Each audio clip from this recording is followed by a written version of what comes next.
Namaste, Lunar Child, and welcome to Soul Horoscope Superscope Weekly Report. My name is Christopher Witecki. I call myself the Sensei to Serious Joy. That's because that's my new mission statement, to bring myself into serious joy and bring anyone who wants to come with me. This is for Cancers and Cancer Risings, the lunar babies.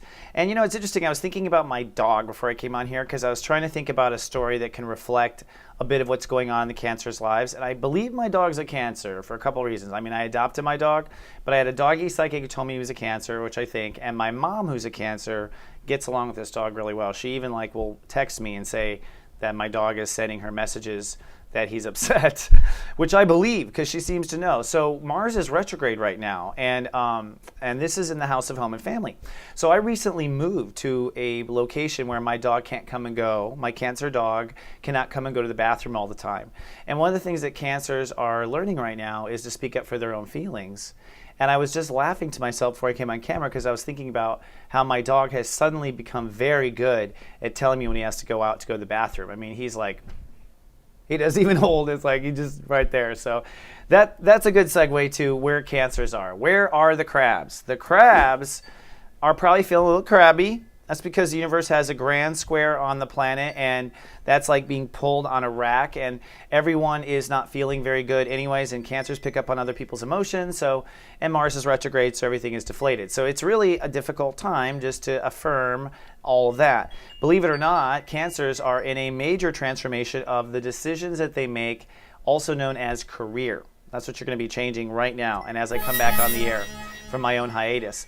You're working on what controls you in life. What do you allow to control you, and how do you stay in your control? And the first thing you did before I got back on the air was step out of the old control. Hopefully you stepped out of the old control issues, the things you let yourself be controlled by, right?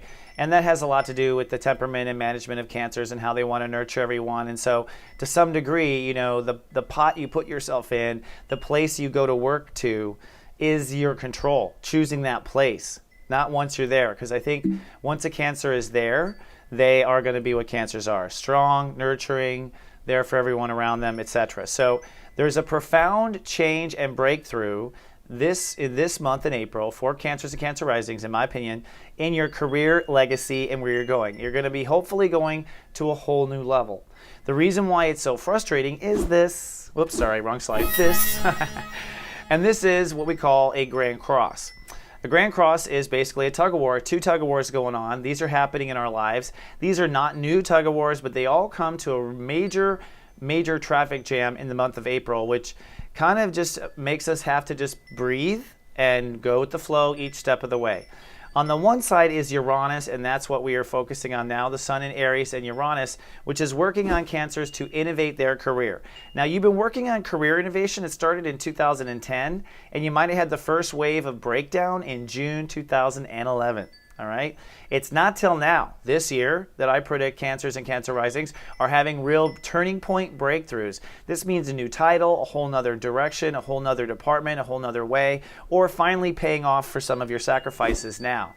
Now, on the other side of career is the home family thing, which is what I was joking about with my doggy, because the Cancers are kind of uprooting themselves from their emotional foundation. In other words, in order for you to be whatever this new thing is in the world, you have to be something new to yourself at home in the self-nurturing department.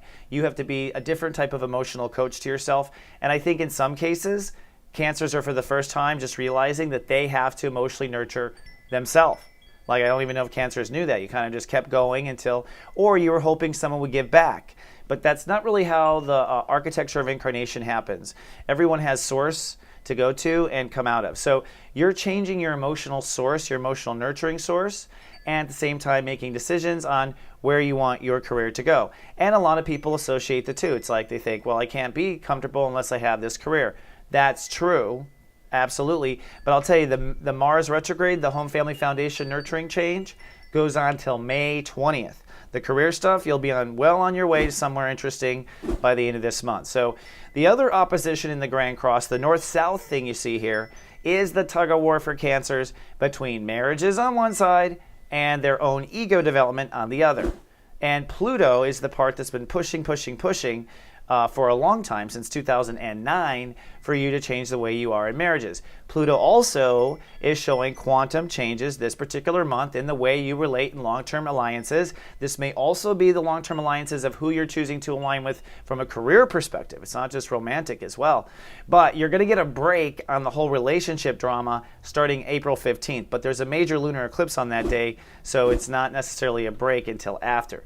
Now, Jupiter in Cancer, which came in around July 4th of last year, back into Cancer, this is direct. And this is the secret formula, in my opinion, for every Cancer on Earth to get on to their next thing, including my dog. And that is for your ego and will to respond differently. I think that most Cancer's ego is programmed to help everyone else. So in the list of orders on your wall, it's like help everyone and then yourself. I think you have to put yourself first. This is the nature of reality. You were born first and then came your patients or kids or whatever. And so for those who really invest in their own emotional well-being particularly and use your strength and willpower to be there for yourself and be self-sustaining, you will move into abundance with Jupiter and Leo, in my opinion, and have plenty to feed everyone. So if you just need to sacrifice for yourself, give to yourself for once for a while. So moving into this week, which is will be now, I'm putting the scopes out like a week ahead. It's by New Me.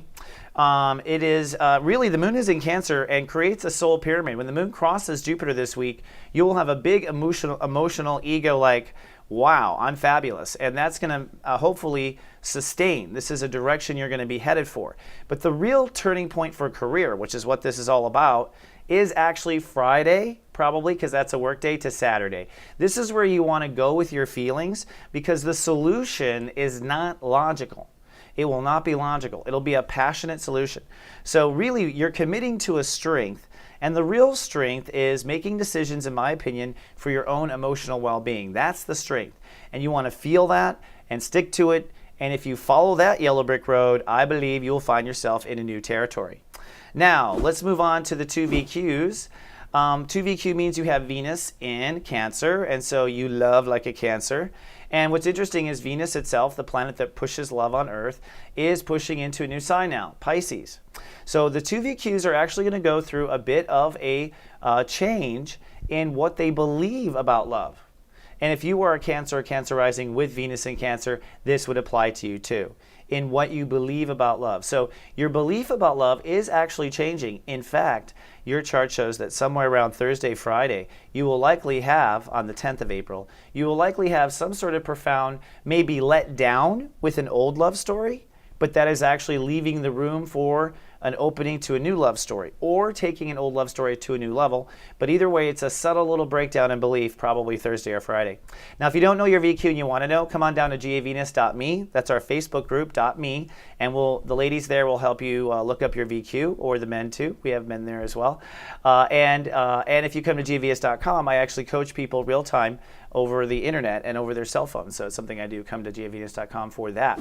And otherwise, you may want to know how the whole month's going to turn out. Lucky for you, I have recorded a video that'll do just that. I've gone out of my way here. It's a 30-minute video. It has little chapters so you can actually skip around and skip to the different weeks. And I go deep in the lunar eclipse, the solar eclipse, which is April 29th. That's going to hit you in the house of society. And also I do a Uranus and Aries spectrum on your career and your career outlook for the next 5 years. So this is well worth it. You'll probably keep it on your phone even after April passes. It's available at soulmart.me. Greatly appreciate it. And if you're watching us on YouTube, would you be a dear and subscribe to us? We appreciate that. All right, my Cancers and Cancer risings, I will see you next Friday. That's where I'm coming out now. I hope you have a great week. Good luck with all that. Until then, live, love, be.